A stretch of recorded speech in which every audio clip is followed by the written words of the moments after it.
नमस्कार, न्यूज 24 के खास कार्यक्रम आमने सामने में आपका स्वागत है।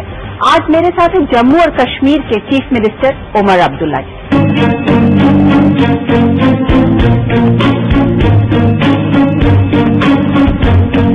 उमर अब्दुल्ला जम्मू कश्मीर के युवा मुख्यमंत्री, नेशनल कॉन्फ्रेंस के अध्यक्ष और कश्मीर और उसकी आवाम की उम्मीदों का निर्भय चेहरा। राजनीति इन्हें विरासत में मिली है।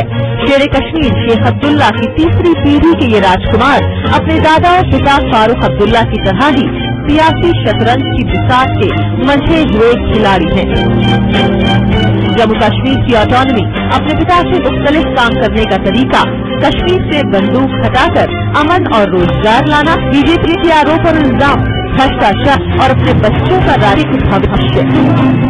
मुद्दा कोई भी हो, उमर अब्दुल्ला आज खुलकर बात करेंगे अपने बेबाक अंदाज में अनुराधा प्रसाद के साथ आमने सामने।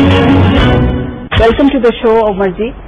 आज आपको 2 साल कुछ महीने हो गए चीफ मिनिस्टर हुए और तमाम सियासी दिक्कतें जिसे कहते हैं ना, उससे आपको गुजरना पड़ा। कैसा लग रहा है? How are you feeling? Do you feel yourself much more mature? You feel कि चीजें जो है जैसा आपने सोचा था वैसी कुछ हो रही हैं?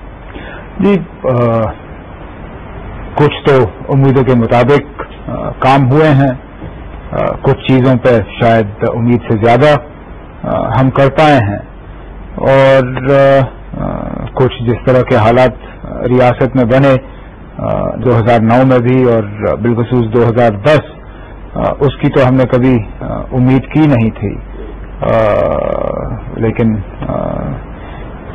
रियासत को और रियासत के लोगों को उस मुश्किल से गुजरना पड़ा, और शुक्र हम उस मुश्किल से गुजर के निकल आए। ये जो पत्थरबाजी का जो मसला शुरू हुआ, उसको बेहतर ढंग से हैंडल किया जा सकता था। पहली बात तो आप ये देखिए, बोला पत्थरबाजी का जो मसला है वो पिछले साल शुरू नहीं हुआ। पत्थरबाजी का मसला जो है वो 2008 में शुरू हुआ, इलेक्शन से पहले, जून जुलाई के महीनों में, अमरनाथ के जमीन के मुद्दे पर। तो ये गलतफहमी आप निकालिए कि अचानक पत्थरबाजी का सिलसिला जो है वो पिछले साल हमारी हुकूमत में आ गया।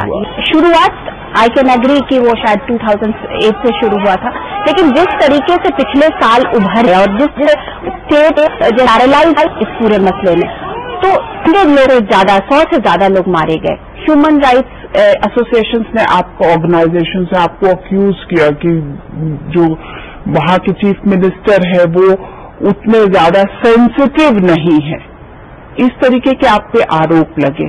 और तो ये ऐसा जब हो रहा था उस वक्त क्या हो गया? क्यों चीजें हाथ से निकली चली जा रही थी?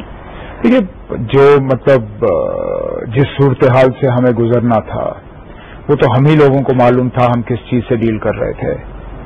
जो रियासत के बाहर से बैठ के कमेंट्रियां दे रहे थे, उनके लिए तो कमेंट्री देना बहुत ज्यादा आसान था।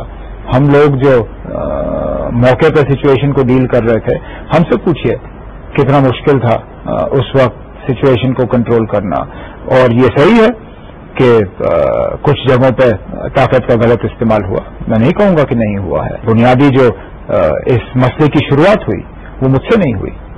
अगर हमें 3 बेगुनाह लोगों को लेके सरहद पर मारा नहीं होता पैसे के लिए और इनाम के लिए, शायद वादी में माहौल नहीं बनता। उसके लिए आप मुझे कसूरवार नहीं ठहरा सकते हो, लेकिन हुआ, उसका खमियाजा मुझे इस एडमिनिस्ट्रेशन को और उससे ज्यादा इस रियासत को भुगतना पड़ा। आपको ऐसे लोग अक्यूज करते हैं कि कोई छोटी सी भी समस्या हुई ना तो उमर अब्दुल्ला दिल्ली चले जाते हैं और नई दिल्ली में जाकर के फिर डेरा डाल देते हैं कि भाई चलो हर चीज के लिए you are looking up to Delhi. जो 4 महीने हालात खराब रहे, उन 4 महीनों में मुश्किल से मैंने 4 या 5 बार जो है मैं दिल्ली गया हूँगा। वो भी 1-2 बार तो बुलाया गया मुझे वहां पे सिचुएशन के बारे में ब्रीफ करने का। ये इम्प्रेशन देना कि हर मौके पे मैं जाके दिल्ली से कहता हूं कि मुझे इस मुसीबत से निकालो, ये अगर ये बला टल गई और हम इस मुसीबत से निकले, वो तो हमने काफी कुछ इसमें खुद किया।